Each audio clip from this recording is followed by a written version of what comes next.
তাহলে মন্ত্রী সব কাজ ঠিকঠাক ভাবে করে এসেছো, তাই তো? আগে মহারাজ, আমি কোন কাজটা ঠিকঠাক করে করি না আপনি বলুন। আমি শুধু আপনাকে ওই কোষাগার থেকে মোহর সরানোর কাজটাই খুব ভালোভাবে করতে দেখেছি মন্ত্রী মশাই। আর বাকি সব কাজে তো আপনি লবডঙ্কা। গোপাল, মুখ সামলে কথা বলো, হ্যাঁ? বেশি বাড়াবাড়ি করো না। কি বলতে চাইছেন মন্ত্রী মশাই? বাড়াবাড়ি করলে মারামারি হয়ে যাবে? আচ্ছা, হয়েছে হয়েছে, অনেক হয়েছে, সকলে এইবারে থামো। ঝগড়াঝাটি বন্ধ হোক, এমনিতেই খুব গরম। বলছি কি, যা গরম পড়েছে এইখানে তো থাকাটাই দায় হয়ে যাচ্ছে। উফ, আর যে পেরে উঠছি না। মনে হয় আপাতত এখান থেকে কদিনের জন্য। মহারাজ, বাইরে রাজ্যের প্রজারা জড়ো হয়েছে, সকলে মিলে বিক্ষোভ করছে। একবার শিগগির আসুন মহারাজ, নইলে সাংঘাতিক কিছু একটা ঘটে যাবে। কি হলো? আবারও কোনো সমস্যা হলো নাকি? আমাদের রাজ্যের প্রজারা তো যথেষ্ট বোঝদার, তারা তো এমনি এমনি ঝামেলা ঝঞ্ঝাট সৃষ্টি করার মানুষ নয়। গোপাল, চলো গিয়ে দেখি।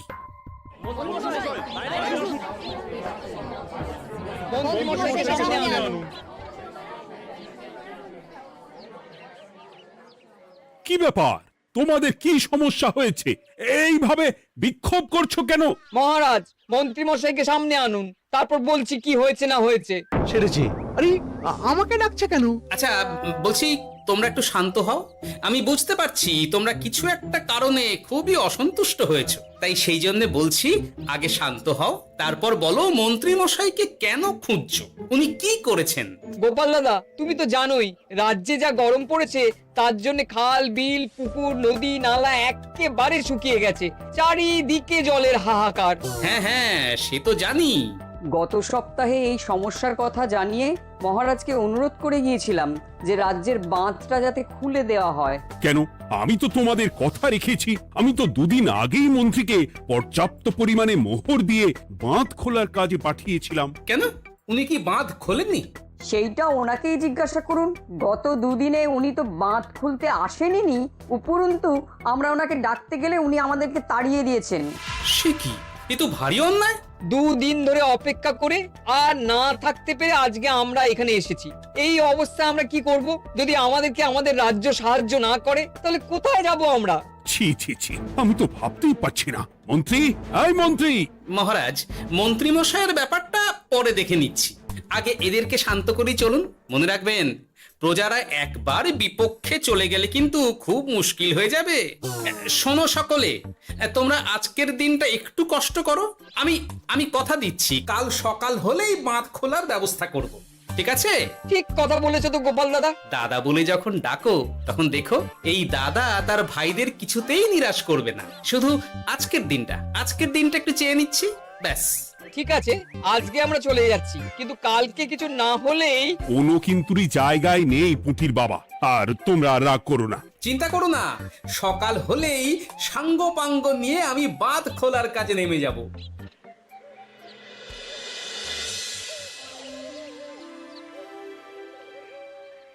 ছি ছি মন্ত্রী, তুমি এইভাবে আমায় মিথ্যে বললে? ভাবতেই পারছি না কি দরকার ছিল আমায় মিথ্যে আশ্বাস দিয়ে প্রজাদের সামনে নাক কান কাটার। মুখে কুলুপ কেন? উত্তর দাও। না, মানে আমার শরীরটা ঠিক ভালো ছিল না, তাই বাড়ি থেকে বেরোতে পারিনি।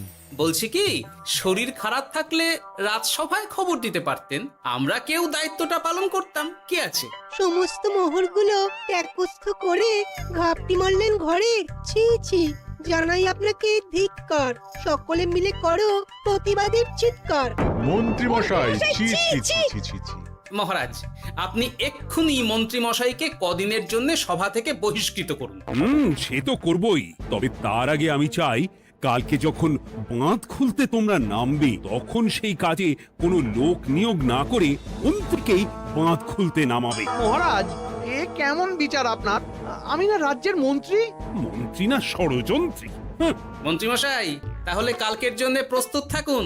মহারাজের বাঁধ খোলার জন্য সকল মোহর তো আগেই আত্মসাৎ করেছেন, এবার শুধু কাজে নেমে পড়বেন, কেমন?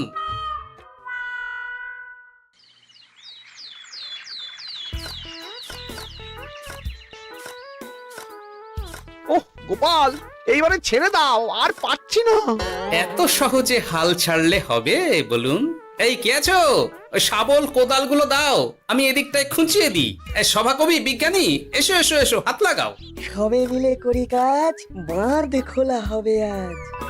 বাঁধ খোলা হবে আজ, মন দিয়ে করো কাজ। একদম, হাত লাগাও, জোর লাগাও। গোপাল দাদা, সভাকবি, বিজ্ঞানী দাদা আর আর বাকি দাদা ভাইরা আসুন আসুন, সকলে একটু শরবত খান। আমাকেও একটু শরবত দাও।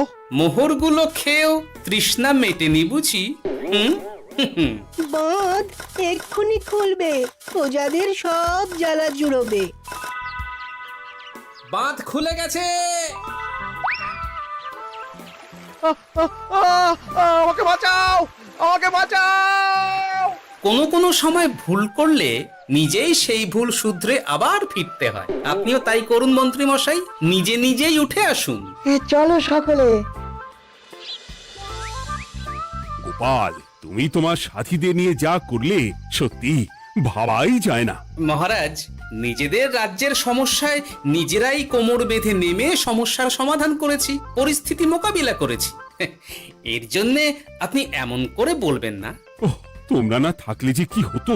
মহারাজ, আমরা আছি তো, এত ভাববেন না আপনি।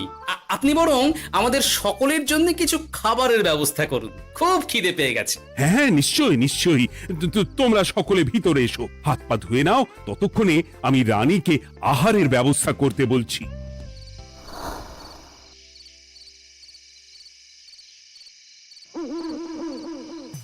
ওমা গো, ওমা বাঁচাও! ওহ, কি শরীর খারাপ, তাই না লাগছে গো। একে গিন্নি, ওরে বাবা রে। কি হয়েছেটা কি? ওহ, তুমি এইভাবে এখানে শুয়ে কাতরাচ্ছ কেন? বলি তুমি এসেছো, হ্যাঁ?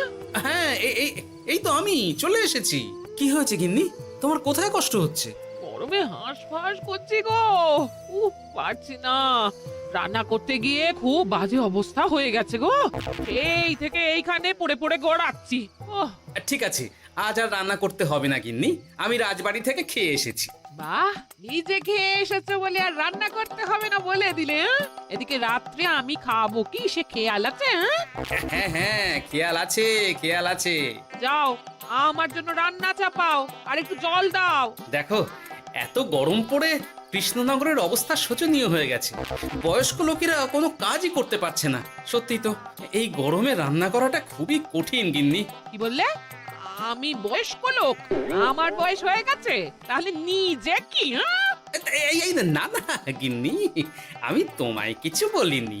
আমি গোটা কৃষ্ণনগরের সাধারণ বয়স্কাদের উদ্দেশ্যেই কথাটা বললাম। তোমার তো বয়স হয়েছে বলে মনেই হয় না গিন্নি। ও তাই বলো?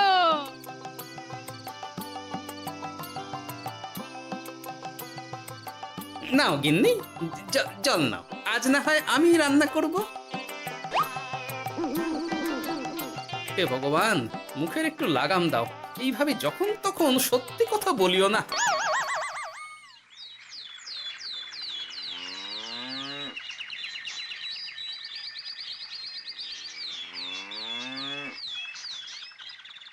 গোপাল দাদা, ও গোপাল দাদা, একবারটি বাইরে এসো, মহারাজ জরুরি তলব করেছেন।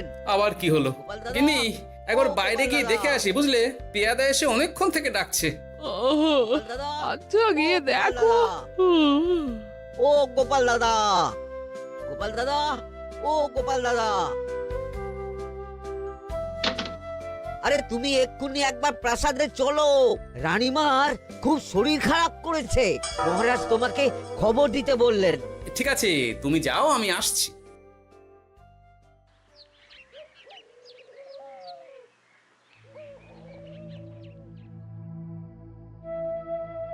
গোপাল, কি হবে বলো তো? রানী তো দুমদাম করে ব্যারামে পড়ে না। মহারাজ, ভয় পাবেন না, আমরা আছি তো। বৈদ্যকে পরীক্ষা করতে দিন, দেখি সে কি বলে। মহারাজ, অতিরিক্ত গরমের জন্যে শরীরটা খারাপ হয়েছে। আসলে উনি এই তীব্র দাবদাহ নিতে পারেননি। তবে চিন্তা করবেন না মহারাজ, আমি বাড়ি গিয়ে এক ধরনের বিশেষ পথ্য পাঠিয়ে দিচ্ছি। রানীমা খেলেই সুস্থ হয়ে উঠবেন। মহারাজ, নিজের কানেই তো শুনলেন রানীমার তেমন গুরুতর কিছু হয়নি, চিন্তা করবেন না। বৈদ্যর ওষুধে উনি সেরে উঠবেন। যাওয়ার আগে একটা কথা বলে যাই, গরমের এই দাবদাহ কিন্তু আরো ভয়ঙ্কর হবে, তাই সকলে খুব সাবধানে থাকবেন। শরীর যাতে ঠান্ডা থাকে এমন হালকা পাতলা খাবার খাবেন। আসি, রাজসভায় দেখা হবে। মহারাজ, বৈদ্যমশাই কিন্তু এটা ঠিক বলেছেন, গরম আরো বাড়বে, তাই দুজনেই খুব সাবধানে থাকবেন, কেমন? গতকাল তো আমার গিন্নিও গরমের চোটে কুপোকাত হয়ে গেছিল, শেষমেশ আমাকে বাড়ি গিয়ে রান্না করতে হলো আর কি। ও বাবা, তাই নাকি? তাহলে তো খুবই চিন্তার ব্যাপার। আচ্ছা মহারাজ, আমি তাহলে এখন আসি, আবার রাজসভায় দেখা হবে। এই গরমে আর এখানে থাকতে পারছি না, বলছি কদিনের জন্য না একটু অন্য কোথাও গেলে হয় না গো? গিন্নি, এই গরমে ঘরেই থাকো, অন্য কোথাও যাওয়ার মোটে নাম করো না। বাইরে বেরোতে গিয়ে যদি কোনোভাবে গরম হাওয়া শরীরে লেগে যায় তাহলে বিপত্তির আর শেষ থাকবে না গিন্নি। কিন্তু এখানেও তো যা গরম পড়েছে, পচে গলে মরে যাই আর কি। উফ গিন্নি, দয়া করে এইসব বাজে কথা বলা বন্ধ করো তো, আমার আয়ুর থেকেও তোমার আয়ু দীর্ঘ হোক। বাহ, তুমি এসব কথা কোথা থেকে শিখলে গো? হুম?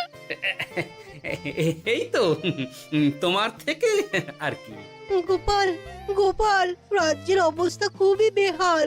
এই সবই আমাদের পোড়া কপাল। আরে সভাকবি, কি হয়েছে? তোমাকে দেখে তো মনে হচ্ছে তুমি কিছু... বিজ্ঞানী মহারাজ দুজনেই অজ্ঞান, ঘটি ঘটি জল ঢেলেও ফেরাতে পারেনি তাদের জ্ঞান। কি বলছো কি? তা তুমি এই ব্যাপারটা জানলে কি করে? গিয়েছিলাম একটু আগে বিজ্ঞানীর বাড়ি, গিয়ে দেখি লোকজনের ভিড়, সারি সারি। সে কি? শুনলাম মহারাজ তাকে কিছু বলতে এসেছিলেন, তারপরে দুজনে বাইরে বেরিয়ে আসতেই অজ্ঞান হয়ে গেলেন। মহারাজ বিজ্ঞানীর বাড়ি গিয়েছিলেন, তাও আবার রানীমাকে ছেড়ে?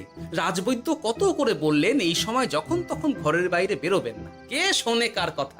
আমার মনে হয় মহারাজ তেমন কোনো গুরুত্বপূর্ণ কিছু কথা বলতেই বিজ্ঞানীর বাড়ি গিয়েছিলেন।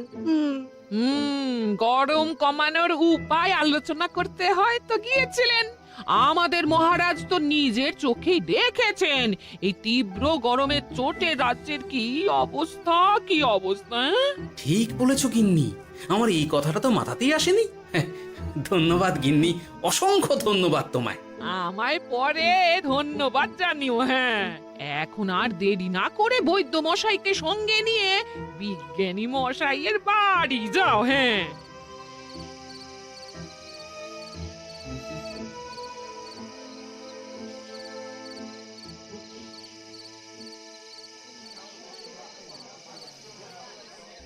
কি বুঝছেন বৈদ্যমশাই?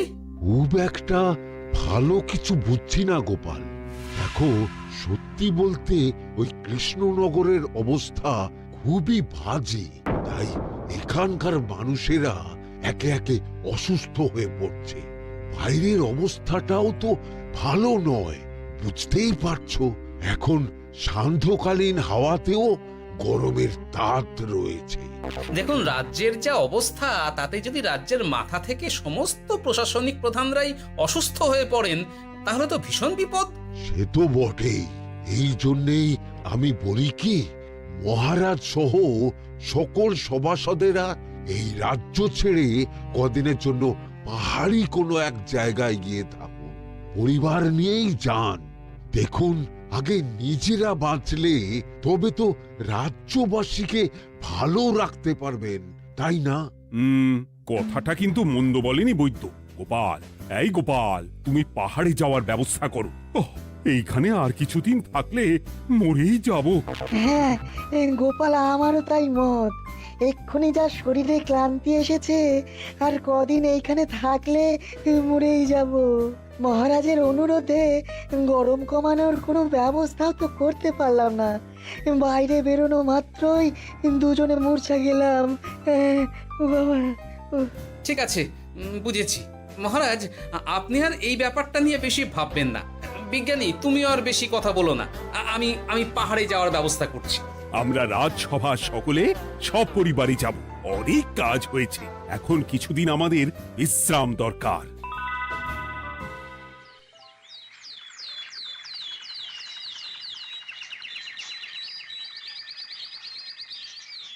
এ কি গোপাল, মন্ত্রীকেও তুমি আমাদের সঙ্গে নিয়ে যাচ্ছ? আহ, তুমি কি সব ভুলে গেছো? মহারাজ, আপনি খামোখা উত্তেজিত হবেন না। আপনার শরীরটা কিন্তু ভালো নেই। আর মহারাজ, আপনার রাজ্যে বাস করে আপনার থেকেই শিখেছি বিপদের দিনে পরম শত্রুকেও দূরে ঠেলতে নেই। গোপাল এটা ঠিক কথাই বলেছে।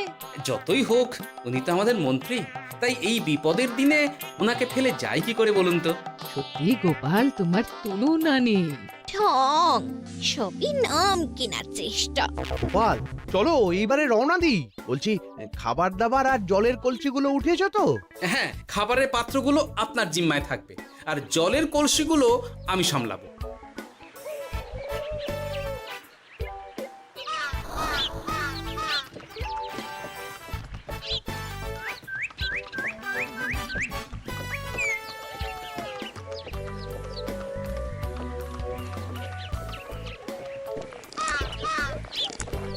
কি গো, তুমি খাবার ছেড়ে শুধুই জল খাচ্ছ?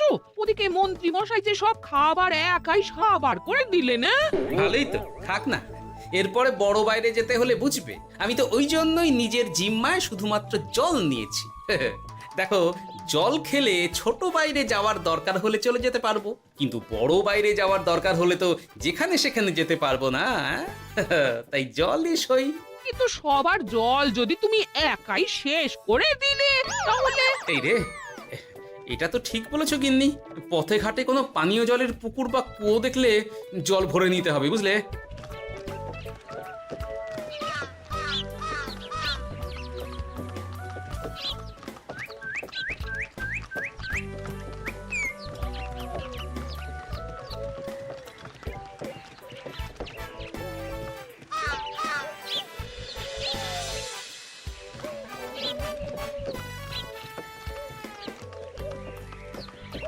সকলে আসুন।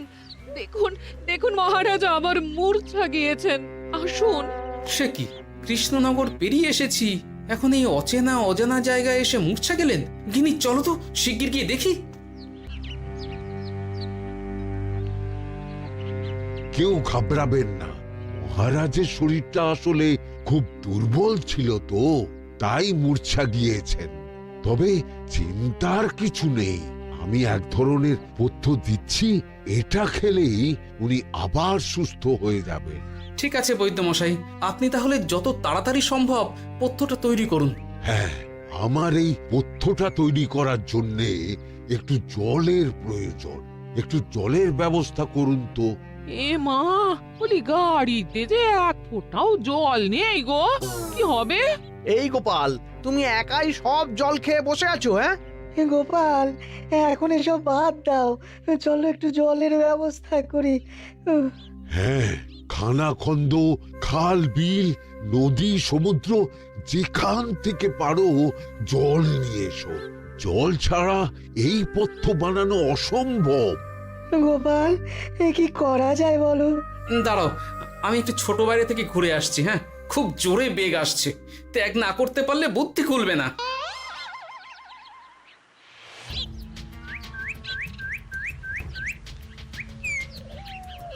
ওদিকে একটা পাত কুয়ো দেখতে পাচ্ছি মনে হচ্ছে।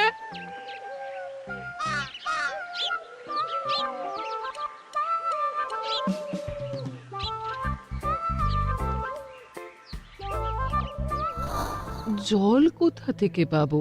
তবে কি জলের অভাবে আজকে মহারাজ সুস্থ হতে পারবেন না? রানীমা, ব্যাকুল হবেন না, আমি আছি তো। আমি থাকতে কিচ্ছু অঘটন ঘটবে না। সকলে শুনুন, বিশেষত মহিলাদের বলছি, আপনারা সকলে নিজেদের কাছে যত শাড়ি আছে সেই প্রত্যেকটা শাড়ি আমাকে দিন। আমি শাড়ি জুড়ে জুড়ে লম্বা রশ্মি বানাবো, তারপর সেই রশ্মিতে বালতি ঝুলিয়ে জল তুলব। দয়া করে কেউ দেরি করবেন না।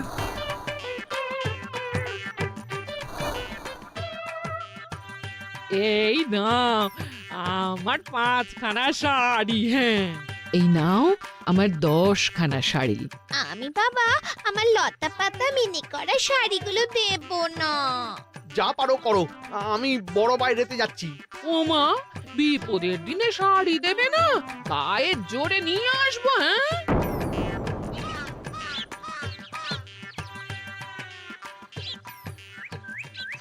এ বাবা, এখনো কিছুটা কাপড় লাগবে তো।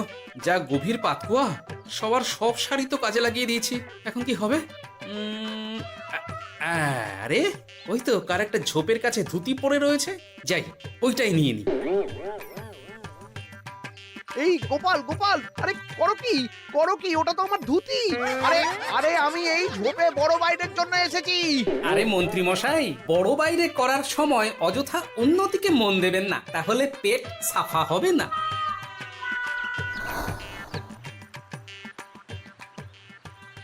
গোপাল, তুমি ছিলে বলে এই যাত্রাতে রক্ষা পেলাম।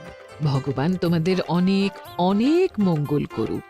এই দেখো না, ওরা না আমার লতা পাতা আঁকা শাড়িগুলো নিয়ে নিয়েছে। এই, দূর তোমার শাড়ির লতা পাতা, আমি নিজেই জড়িয়েছি বড় বড় ঘাস পাতা। চুল করছে রে, দূর ছাতা।